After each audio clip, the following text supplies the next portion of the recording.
So, I think this is what people need to understand about the question of Puerto Rico status. And I think, progressive have especially have had a little bit of a blind spot here and have often said one of two things. Either it's not our place to take a position. This is up to Puerto Ricans.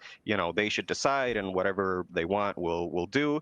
But of course, that's not true because it's all up to Congress and what can pass in Congress. So I think what that does is sort of perpetuate the colonial status because it doesn't address the fundamental reality that Congress is in charge of Puerto Rico, including of Puerto Rico's political fate.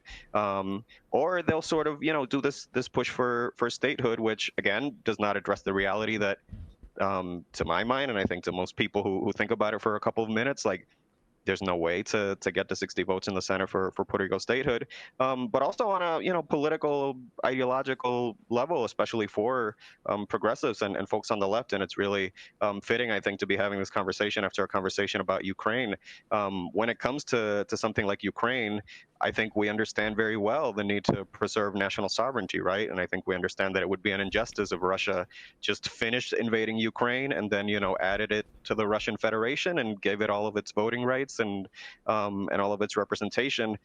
I don't believe that would be a just and decolonial outcome for Ukraine. Well, I don't think statehood is a just and decolonial outcome for Puerto Rico, because it would mean that the United States got to invade a nation, as it did in 1898, keep it as a possession for 125 plus years at this point, and then permanently annex it and keep it forever. And I think that's at the heart of the difference between the DC and Puerto Rico statehood questions.